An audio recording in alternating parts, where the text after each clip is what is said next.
Hey, what's going on everyone? It's me, Mr. Mario. This is a bunch of stuff on my desk. This is my hand showing you the stuff on my desk, and this is going to be a tutorial over how to softmod a PlayStation 2 using FreeMCBoot. Well, we're going to install FreeMCBoot on there.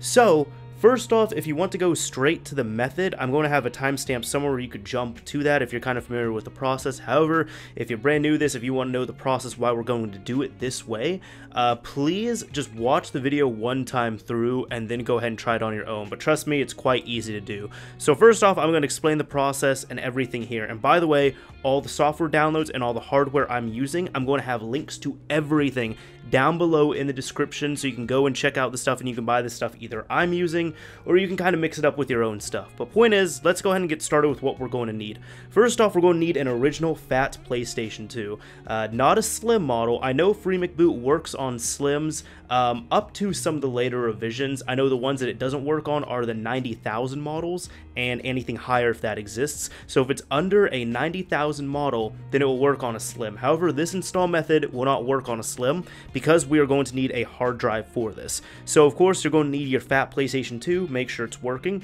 You're also going to need a hard drive of some kind, a memory card, a flash drive, and then some way to hook up the hard drive to your computer. So I'm going to get into that in a bit here, but also a network adapter. So you're going to need this network adapter because you're going to hook the hard drive up to the PlayStation 2. And for anybody who's been a little bit observant, you might have noticed that this is not an IDE hard drive. This is actually a SATA hard drive. You see, when it comes to hard drives, there's two main formats that we're going to be focusing on. There's going to be IDE and there's going to be SATA. So this is what SATA looks like. This would be like, I guarantee if you rip a hard drive out of your computer right now, it probably has these ports on it that you can use. And then this right here is the regular Sony branded network adapter for the PlayStation 2. So with this right here, you can use it. However, check this out. That is not a SATA port, that is IDE, which was the main standard back when the PlayStation 2 was released.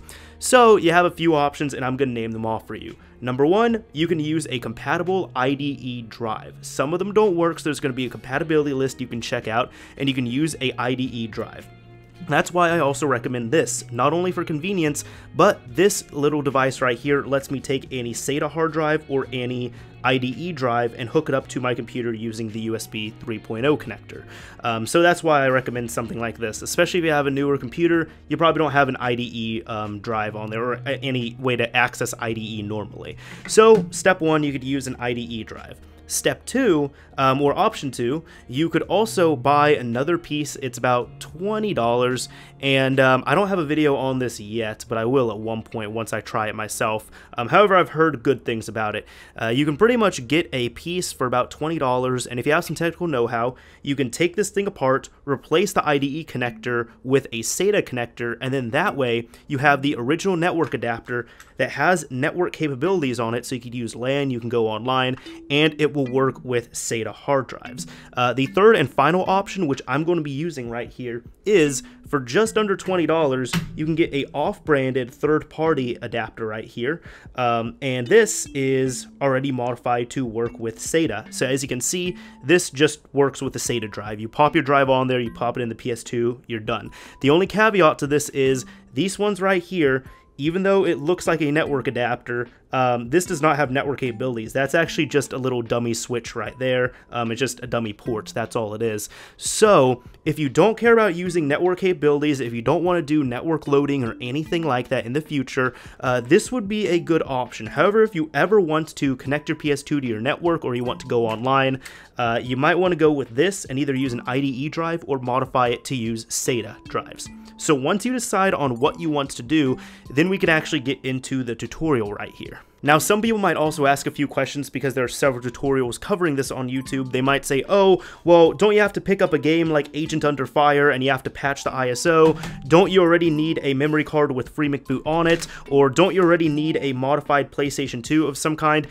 For this method, no. We're not going to be doing any swapping. We won't have to burn a disk. We won't have to have access to FreeMCBoot already. We're not going to have to do any of that. All we're going to need, I'm going to take this away, is all this stuff right here here that you're seeing. That's why we're going to try and make it as easy as possible, and we don't want to take anything apart today. Now the process we're going to use is we're going to install something called FreeHDBoot. We're going to put FreeHDBoot on the hard drive, and then with FreeHDBoot, your system will be soft modded, but we're going to use FreeHDBoot to install FreeMCBoot. The reason why we're going to do that is because, one, we don't have to open up the system, we don't have to burn another disk, we don't have to do any swaps, but two, it's also going to be faster to boot off of FreeMCBoot than it is to boot off of hard drive boot. So that's why FreeHDBoot is fine. If you want to use that, that's okay. But we're going to make a FreeMCBoot card just so we can get those faster boot times on the PlayStation 2, and it will be more convenient. So also for this, just make sure on all your storage, your flash drive, you've backed up anything you cared about. Your memory card, I'd recommend backing up the data and have probably about 3.5 or 4 megabytes of free space on here. And then as for the hard drive, again, make sure you've backed up any data you care about, because we're going to be, just assume we're going to be wiping everything. So now that I've talked enough, let's go ahead and get into the tutorial. So now we are going to go over to our computer, take your flash drive, take your hard drive, and hook them up to your computer. So now that we're at our computer, make sure you have your hard drive and you have your flash drive hooked up. Now if you go down below in the description, there's going to be 2 packages you need to download. There's going to be a free hard drive boot pack, and there's going to be a FreeMCBoot pack for version 1.95, which is a newbie package. Go ahead, right click, and extract both of these files right here. Now go over to where your flash drive is, and we're going to have to format it for FAT32. So when your file system is there, choose FAT32 or FAT. Don't do exFAT, don't do NTFS, it has to be FAT32 or FAT.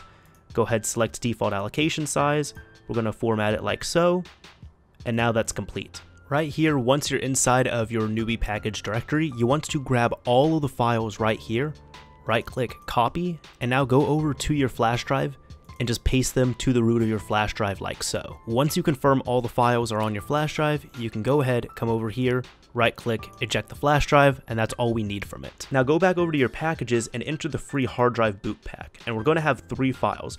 There's going to be hard drive raw copy, WinHIP, and free hard drive boot. Take the free hard drive boot and the WinHIP and right click and extract both of these files. Now what we need to do is go into WinHIP, right click, and run this as administrator. When it pops up, you want to select drive and find your drive. Make sure you're picking the right one. So this is mine, it's brand new and it has not been formatted, so I'm going to click on drive 6. And it's going to give us this error saying it does not have a valid PS2 master boot record, which is to be expected.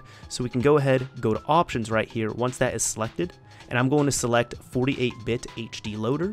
And that's really the only thing I'm going to change. You can hit OK there. Now, of course, we can't change anything directly on that yet, but we need to format the drive. So we're going to do a quick format, HD loader 48-bit, and hit OK.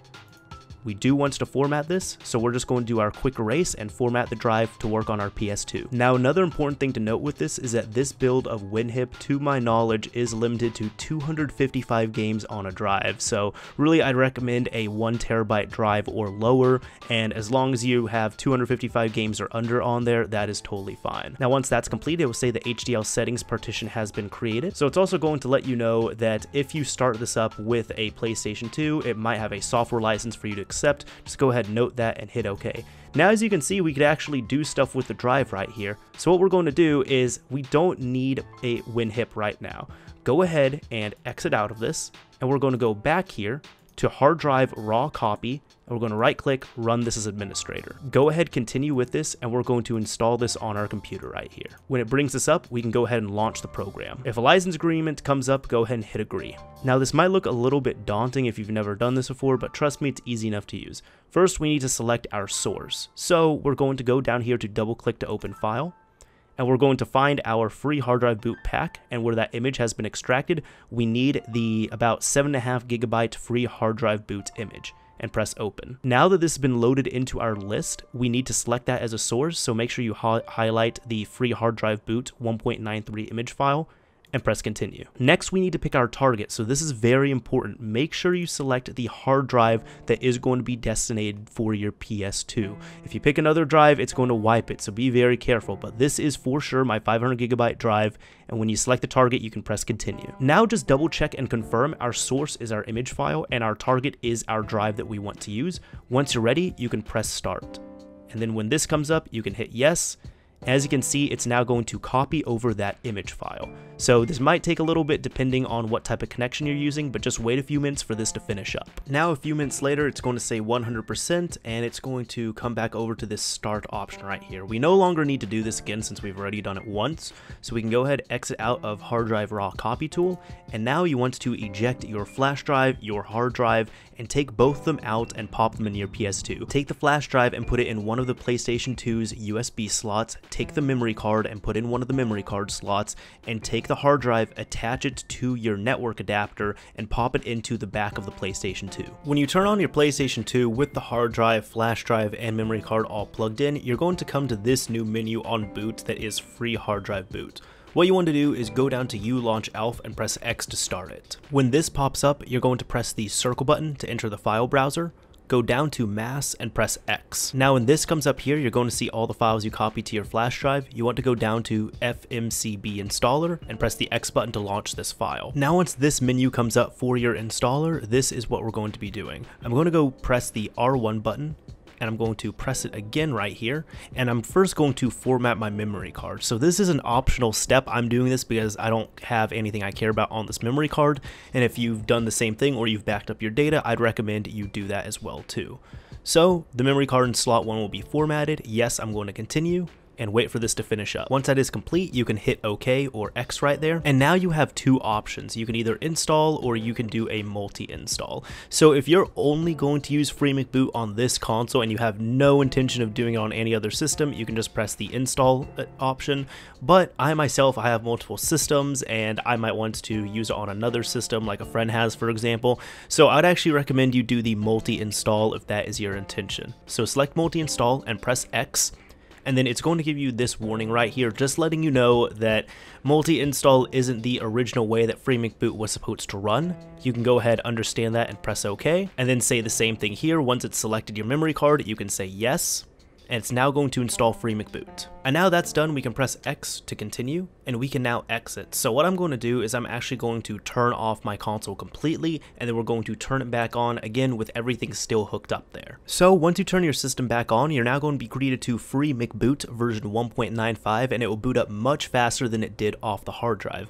Now, as you can see, your options are not as plentiful because you have more applications on FreeHDBoot, but what we're going to do here is we're going to open up ulaunch ELF. So go down to it and press the X button to enter it. Now once this comes up, we're going to press circle to enter the file browser, and here the keys and such have changed, so X and circle have been reversed. So we're going to now go down to mass and press the circle button on it to enter. When you come inside here, press circle on the install folder, and come down here to boot. Highlight boot and press the R1 button, and we're going to press circle to copy it. Now we're going to come back up here, press circle on the two dots, press circle on the two dots again, and go over to your memory card. I only have one memory card in, so MC0 is slot 1, MC1 is slot 2. I'm going to go to MC0, press the circle button on it to enter, and then right here you want to press the R1 button, and you want to press circle to paste it. It's now going to say that you're going to overwrite your boot folder. You can press circle to hit OK, and it's now going to copy over the rest of the basic applications that we want from the newbie package. And now when it's done, it's just going to disappear. So what we can do is we can press the circle button up top there to exit out of there, and we can press the select button to exit. Now that we're back out here, what I'm going to do is again power cycle the system and turn it back on so FreeMCBoot will get a fresh start. Now once we're back to FreeMCBoot, just go ahead and scroll down. We're going to have a few more options. We're going to have ESR, Open PS2 loader, simple media system, so those are the things that we have wanted. So we now have this memory card looking the way we want it on here. Now there's probably another thing you want to do, which is add games to your hard drive, and I'm going to show you exactly how to do that. So what we need to do is turn off the PlayStation 2 completely, pull out the hard drive, and pop it back into your computer. So now that we're back over at our computer, we're going to need to add some games over to our hard drive. So make sure you have your hard drive hooked up, and if you have a game that you want to rip, I'm going to show you how to do this. Now if you're looking to download any games, this is not the place to do that. I cannot supply you with links or anything else, but I'm going to show you how you can back up your own games. So first off, I'd recommend you download and install a program called ImageBurn, which will be down below in the description. When you open up ImageBurn, you want to go to create image file from disk, and go ahead select the drive on your computer, your disk drive, and make sure the DVD or the CD, the PlayStation 2 game you want to back up is on there. So what we're going to do here is I'll just go ahead set these to max read speed, but you need to go and click this folder right here. Find where you want to save the game, and I'm going to call this Twisted Metal Black, and hit save. Now at this point you want to press this button right here, and it will now begin ripping your game over to your computer. You could technically do this on the PlayStation 2, however I've been told that the read speed on the PS2, if you're dumping directly from there, is quite slow, so trust me, we're just going to want to do this from our computer. Once your game has finished copying over, you can now exit out of image burn and you can grab the ISO that you've created. So what we're now going to do is go over to your free hard drive boot pack, go to WinHip, right click and run this as administrator. Go to select drive and select your PS2 drive. Now at this point you have two options. One, you can immediately just start adding games to this, or two, you can wipe it to get some of your space back and then start adding games. Here's the contingency though.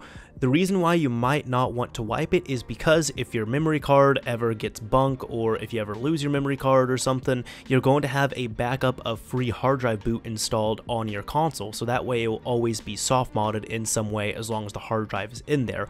However, if you're one of those people you'd rather have that space and you know you're going to have the memory card and you're not worried about it, then you might as well format it. So if you do want to retain free hard drive boot, you can skip this step right here. However, if you're like me and you want to wipe it off there, this is what we're going to do. Make sure you have your drive selected, click Format Drive, and again do quick HD Loader 48-bit and hit OK. It's going to say yes, OK, and wait for that to finish. Once that is completed, go ahead, hit OK again, and as you can see, you now have some space back and you still have no games. So now we're going to actually add our games. Now go down to Add Images, go to Image Files, and then hit Add Images. Go over to where you have your games. For this example, I'm going to select 2 games. I'm going to have multiple ones right here, and press Open. Now at this point, we can go ahead and hit Start whenever we're done, and just wait for your games to transfer over. Now once that's done, you can go ahead and press OK right here, and you're going to have both of your games that you've selected. So you can go ahead and check this out. It shows where the partitions are at, all that other fun stuff. And this is the cool thing, if you ever want to edit anything, you can just check this and you can edit your image settings, do all this other stuff, apply a patch if you need to. I'm going to go to Edit Image Settings, and right here you can change the name of what it will show up to be in the menu. Don't touch the media type, and then this compatibility right here. Don't mess with any of this unless you know what you're doing. There's a few times you are going to need some of these patches. For example, this one's Soul Calibur 2. If you ever copy Soul Calibur 2 over, you will need that Soul Calibur 2 patch. So to add an individual game, so you see those settings right there, go to Add Images, Image Files, Add Images, and go ahead and find the game that you want. So as you can see, my copy of Eco or Ico is a bin Q format game. In that case, you just want to add the Q file, and if the Q file is set up properly, then it should be able to find the actual bin image file. You can press start right here, and then when this comes up, it's going to auto-populate all of this for you. That's totally fine most of the time, unless it's something specific that you know you're going to patch in. You don't need to touch any of this, so you can just go ahead, hit OK, and wait for the game to transfer over. Now once that's done, you can press OK. As you can see, I have 3 pretty solid games right there, and now at this point you can exit, go ahead, eject your drive, and pop it back into your PlayStation 2 to play some games. So now at this point I will show you how we can boot up our games. Go ahead and go down to Open PS2 Loader and press X to open it. So when this comes up for the first time, you're going to want to go in and adjust this stuff. So I'm going to go over to Settings and press X. And right here, debug colors, you can keep that on. You're just going to want to look at a few of these things here and, change them to your preference. So for example, remember last played game? I'll go ahead and turn that off. That's fine. Check USB game fragmentation. I'm going to keep that off. The USB prefix path, you can change that if you know what you're doing on that. Automatic HDD spin down, you can keep that at 20 minutes if you want to. So HDD device start mode, I'm going to keep that. I'm going to turn that auto right there. And then for the default menu, I'll go ahead and change it to HDD games. Pick that and I'll hit OK. Now for your display settings, you can change all this as well too, depending on what you want. For the video mode, I'm going to have this be NTSC because that's what I'm wanting. Widescreen, I'll turn it on and hit OK. Now at this point, when you're done with your settings, you can go ahead and press Save Changes. It's going to save your configuration. Press back. And now I'm going to go to the games list by pressing circle. So as you can see, I have a few games right here. If you ever need to change the settings, you can press the triangle button and you can change these if there's anything that you feel like you need to change right here. Most of the time you probably don't need to mess with this, but again, this is there just in case. So first up, I'm going to go ahead boot up a CD game and show you that it does work by running ICO. So as you can see, the game is loading up with no issues. I'll go ahead and press start to skip this cutscene, but we are in ICO, which is a CD based game, and we've been able to do that with no issues. Now what I'm going to do is restart the PS2 and also show you a DVD based game just for completeness sake. Now once this launches again, I'm just going to go down to open PlayStation 2 loader. We're going to wait for this to load up because it's scanning for our games, and then our first menu should be our games list as opposed to the settings. So we can pick either Getaway or Twisted Metal Black. I'll go ahead and pick Twisted Metal Black because that's what we just ripped. Now as you can see, we just waited a few seconds and it is booting up our game with no issues right here. So we have both CD and DVD based PlayStation 2 games loading. So if you're at this point, congratulations, you now have a fully soft modded PlayStation 2 with FreeMCBoot and perhaps free hard drive boot if you decide to keep that. Now I'll also show you when you go into OPL, if you ever want to access the settings or anything, once this comes up right here, you can also press the start button to access the menu, and you can change this, for example, if you ever configure your network or do anything else like that, and you should be good to go at that point. So anyways, this Mr. Mario is signing off. Thank you all for watching, everyone. Hopefully you have a soft modded PS2 and you can now play a bunch of games off your hard drive. If you enjoyed this video, a like would very much be appreciated, and if you absolutely hated it, a dislike is fine as well too, but let me know what you thought of this.